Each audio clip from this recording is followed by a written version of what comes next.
NDA ஆட்சியை பிடிக்கும் வெளியான கருத்து கணிப்பு. ஒரு இடத்தில் கூட விஜய் வெற்றி பெற முடியாது.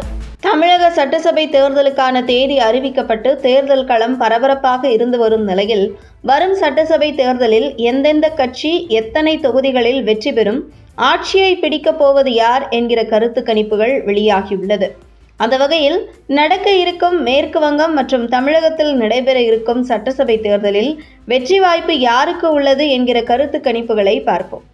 மேட்ரிஸ் IANS நடத்திய கருத்து கணிப்பில் மேற்கு வங்கத்தில் மொத்தமுள்ள 294 இடங்களில் திரிணாமுல் காங்கிரஸ் 155 முதல் 170, பாஜக 100 முதல் 115, மஜ்லிஸ் 5 முதல் 6 இடங்களை கைப்பற்றும் என தெரிவிக்கப்பட்டுள்ளது. மேற்கு வங்கத்தில் மம்தா பானர்ஜி மீண்டும் முதல்வராக பொறுப்பேற்பார் என கணிக்கப்பட்டாலும் இம்முறை திரிணாமுல் காங்கிரசுக்கும் பாஜகவுக்கும் இடையே கடுமையான போட்டி நிலவும் என்று தெரிவிக்கப்பட்டுள்ளது. தமிழக அரசியல் களம் குறித்து இக்கருத்து கணிப்பு வெளியிட்டுள்ளது. அதன்படி தமிழகத்தில் திமுக கூட்டணியை பின்னுக்கு தள்ளி தேசிய ஜனநாயக கூட்டணி ஆட்சியை கைப்பற்ற வாய்ப்புள்ளதாக கணிக்கப்பட்டுள்ளது. தமிழகத்தில் மொத்தமுள்ள 234 தொகுதிகளில் என்டிஏ 114 முதல் 127 இடங்களையும், திமுக 104 முதல் 114 இடங்களையும், விஜயின் தமிழக வெற்றிக் கழகத்திற்கு 6 முதல் 12 இடங்களும் கிடைக்கும் என்று கருத்து கணிப்பு கூறியுள்ளது. மேலும் தி சி ஓட்டர் யஷ்வந்த் தேஷ்முக் தனியார் தொலைக்காட்சி நிகழ்ச்சி ஒன்றில் பேசுகையில், தனித்து போட்டியிட்டால் விஜய் வெற்றி பெறப் போவது இல்லை.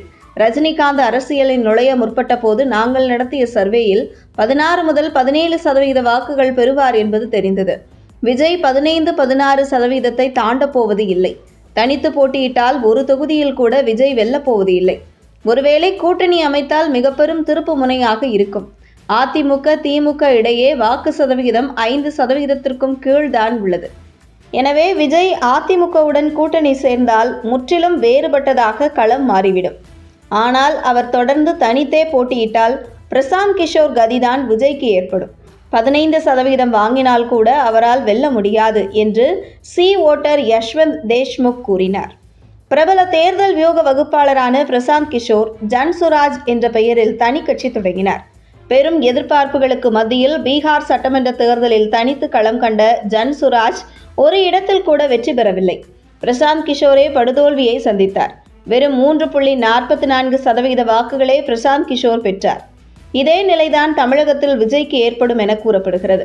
இந்த நிலையில் அடுத்தடுத்து வரும் கருத்து கணிப்புகள் என்டிஏ கூட்டணிதான் தமிழகத்தில் ஆட்சியை பிடிக்கும் என தெரிவித்து வரும் நிலையில் திமுகவினர் மத்தியில் கடும் பீதி ஏற்பட்டிருக்கிறது. அந்த வகையில் இன்னும் வேட்பாளர் அறிவிப்பு, அடுத்தடுத்து பிரச்சாரம் என தேர்தல் களம் சூடு பிடிக்கும் போது இன்னும் தேர்தல் களம் மாறும் என எதிர்பார்க்கப்படுகிறது. அந்த வகையில் தற்பொழுது வரை என்டிஏ கூட்டணிக்கு சாதகமாக தேர்தல் களம் இருந்து வருவதை பார்க்க முடிகிறது. இந்த நிலையில் ஓட்டுக்கு பணம், தேர்தல் வாக்குறுதிகள் என அடுத்தடுத்து அரசியல் கட்சிகள் கையாளும் யுக்திகள் எந்த அளவுக்கு மக்கள் மத்தியில் மாற்றம் ஏற்பட இருக்கிறது என்பதை அடுத்தடுத்து வரும் கருத்து கணிப்பில் தெரிய வரும்.